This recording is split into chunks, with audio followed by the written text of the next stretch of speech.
అందరికీ నమస్తే అండి. ఈరోజు మనం మాట్లాడుకోబోయేటటువంటి విషయం చాలా ఇంట్రెస్టింగ్గా ఉంటుంది. అదే సమయంలో చాలా సీరియస్గా కూడా అనిపించవచ్చు మీకు. ఎందుకంటే ఇది కేవలం ఒక వ్యక్తి గురించినటువంటి విషయం అయితే కాదు. ఒక మీడియా సంస్థ ఎలా కథలు మార్చుతుంది, తనకు అనుకూలంగా ఎలాగైనా జనాల్ని నమ్మించేటటువంటి ప్రయత్నం చేస్తుంది, ఎలా ఒక నేరేటివ్ని క్రియేట్ చేస్తుంది, దీనికి సంబంధించినటువంటిది మాట్లాడబోతున్నాం. అవసరమైతే మీడియా పత్రికలు ఎలా ఉంటాయంటే వాళ్ళకు అనుకూలంగా ఏదైనా చేయగలదు. ఒక అవసరమైతే కొత్త హోదాలను కూడా సృష్టించేటటువంటి సామర్థ్యం ఉన్నటువంటిది మీడియా సంస్థ. ఇదే నేను మాట్లాడబోయేటటువంటి టాపిక్ దీనికి ఒక ఉదాహరణ అని చెప్పొచ్చు. ఇప్పుడు అసలు విషయానికి వస్తే, సాక్షి పత్రిక ఈరోజు ఒక ఇంటర్వ్యూ వేసింది కదా, అందులో వైఎస్ఆర్సిపి రాజకీయ సహాయకుడు కేఎన్ఆర్ అని రాసింది. అసలు ఈ కేఎన్ఆర్ ఎవరు? ఎంత కామెడీ మొదలైందంటే ఇక్కడి నుంచి సాక్షి పత్రిక నిజంగా వాళ్ళకి ఏదైనా సరే చేసేస్తారండి. వాళ్ళకి ఏది అనిపిస్తే అది ఒకటి నేరేటివ్ని సృష్టిస్తారనమాట. జనాల మైండ్లోకి ఏదో రకంగా చొప్పించాలని తప్పుడు ప్రచారాలు, తప్పుడు కథనాలు, ఎప్పుడు వాళ్ళ బ్రతుకి ఇంతే.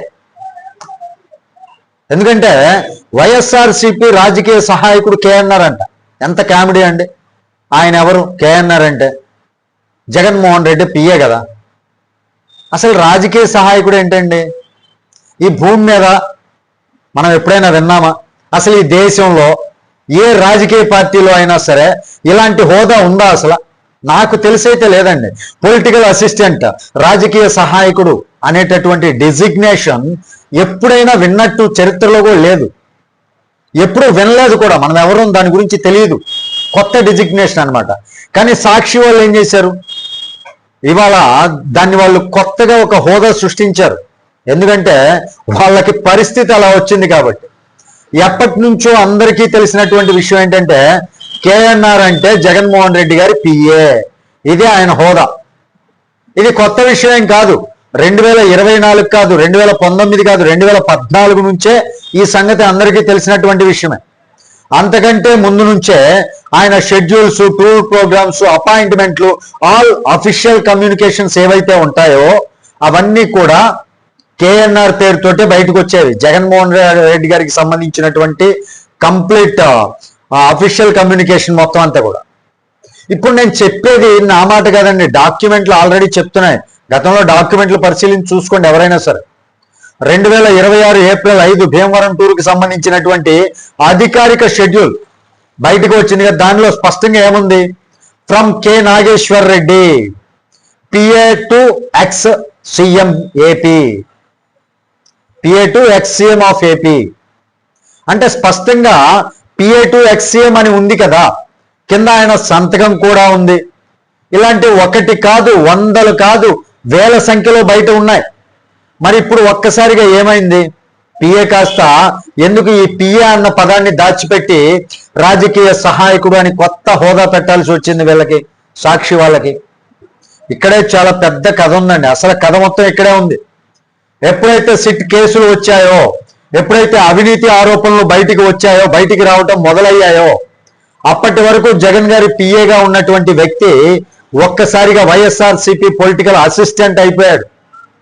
అంటే ఎలా కథలు మారుస్తున్నారో చూడండి, ఎలా మభ్యపెట్టేటటువంటి ప్రయత్నం. అంటే జనాల్లోకి ఏం మెసేజ్ పంపాలని చూస్తున్నారు సాక్షి వాళ్ళు? ఇతనికి జగన్ గారితో ఎలాంటి సంబంధం లేదు, పార్టీతో సంబంధం లేదు, ఇతని వ్యవహారం ఇతనిదే అన్నటువంటి ఒక వ్యవహారిక శైలిని, అంటే నేరేటివ్ని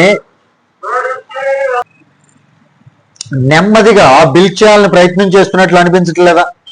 ఇది సాక్షికి కొత్తదేం కాదండి. గతంలో కూడా చాలా సందర్భాల్లో ఇలానే జరిగింది. ఎవరైనా చిక్కుల్లో పడితే ముందుగా దూరం పెట్టడం. వైఎస్ఆర్ పార్టీలో ఇది ఆనవాయితీ అనమాట. ఎవరైనా చిక్కుల్లో పడ్డారనుకోండి, ఇలా వీళ్ళ వల్ల లేకపోతే ఇంకో దాని వల్ల కేసుల్లో పడితే వాళ్ళని దూరం పెట్టడం ముందుగా, తర్వాత సంబంధం లేదని చెప్పడం, చివరికి వ్యక్తిగత వ్యవహారం అని మళ్లించడం. ఇది రాజకీయాల్లో కొత్త టెక్నిక్ ఏం కాదు. అందులో వైఎస్ఆర్సీపీ లాంటి పార్టీకి ఇది చాలా సహజం అన్నమాట. కానీ ఇక్కడ ఫన్నీ పార్టీ ఏంటంటే సాక్షి వాళ్ళు కథ మార్చేటటువంటి క్రమంలో ప్రపంచంలో లేని ఒక కొత్త హోదానే సృష్టించారు. ఇంకో షెడ్యూల్ చూడండి, 18/12/2024 తేదీతో విడుదలైనటువంటి మరో టూర్ ప్రోగ్రామ్ లో కూడా అదే ఉంది, పీకే టు ఎక్స్సీఎం. అంటే అప్పటికి పిఏ, అంతకు ముందు కూడా పిఏ, సీఎంగా ఉన్నప్పుడు కూడా ఆ కేఎన్ఆర్ అనే వ్యక్తి జగన్మోహన్ రెడ్డి గారి పిఏ, ప్రతిపక్షంలో ఉన్నప్పుడు కూడా పిఏనే. కానీ ఇప్పుడు మాత్రం పిఏ టు రాజకీయ సహాయకుడిగా ఎలా మారాడు అంటే, ఈ కేసులు సిట్టు విచారణలో ఏదైతే వ్యవహారాలు బయటకు వస్తున్నాయో దాని నుంచి తప్పించుకోవటానికి. ఇది చూసి జనాలు నవ్వాలా లేక ఆశ్చర్యపోవాలండి? వైఎస్ఆర్సీపీ చేసేటటువంటి ఇలాంటి అవకతవక పనులకి సాక్షి అంటే వాళ్ళ పత్రికేననుకోండి, ఎలాంటి కథనాలు సృష్టిస్తున్నారు చూడండి, ఎలాంటి కొత్త హోదాలు సృష్టిస్తున్నారు చూడండి. ఇప్పుడు ఇంకో లాజిక్ పాయింట్ అండి, కేఎన్ఆర్ గారి ఇంటర్వ్యూలో నాపై రాజకీయ కక్షతో దుష్ప్రచారం చేస్తున్నారు అన్నారు. ఇక్కడ ఒక సింపుల్ ప్రశ్న మాట్లాడుకుందామా? కేఎన్ఆర్ గారిపై టీడీపీకి రాజకీయ కక్ష ఎందుకు ఉంటుందండి? ఆయన ఏమన్నా ఎమ్మెల్యేనా? మంత్రి అయ్యారా? ఆయన ఏమన్నా ఎన్నికల్లో పోటీ చేశారా? ప్రజా జీవితంలో ప్రత్యక్షంగా రాజకీయ యుద్ధాలు చేశారా ఈ కేఎన్ఆర్ అనేటటువంటి వ్యక్తి? లేదు కదా. ఆయన పని ఏంటి? షెడ్యూళ్ళు, అపాయింట్మెంట్లు, కోఆర్డినేషన్స్, ఇలా జగన్ గారి సంబంధించినటువంటి అఫీషియల్ స్ట్రక్చర్ ఏదైతే ఉందో అపాయింట్మెంట్లకు సంబంధించి ఆయన షెడ్యూల్స్ మొత్తం చూడాలి.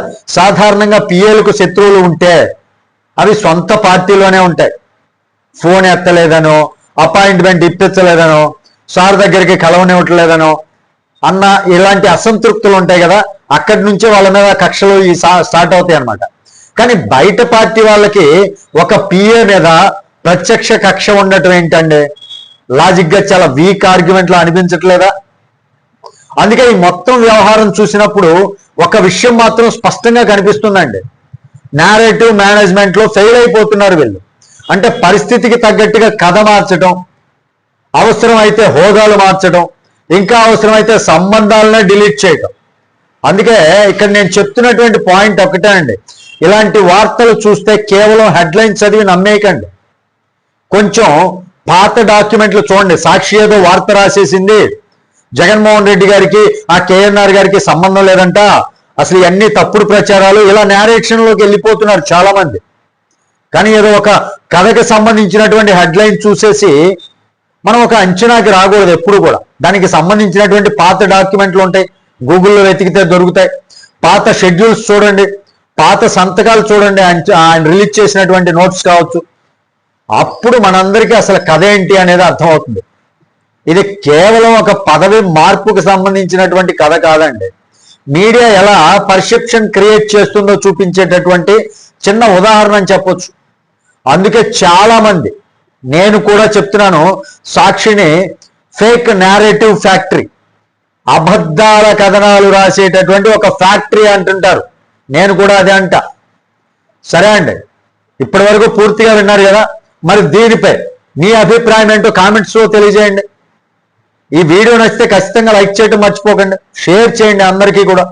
ఛానల్ని సబ్స్క్రైబ్ చేసుకోండి ప్లీజ్. ఇలాంటి అన్ని కథనాలు కూడా మన దానిలో బయట పెట్టేస్తూ ఉంటాం. అంటే బయట పెట్టడం అంటే నాకు వచ్చినటువంటి సమాచారాల ప్రకారం, నేను తెలుసుకున్న వాటి ప్రకారం మీ ముందుకు తీసుకొచ్చే ప్రయత్నం చేస్తాను. Thank you very much. జై హింద్.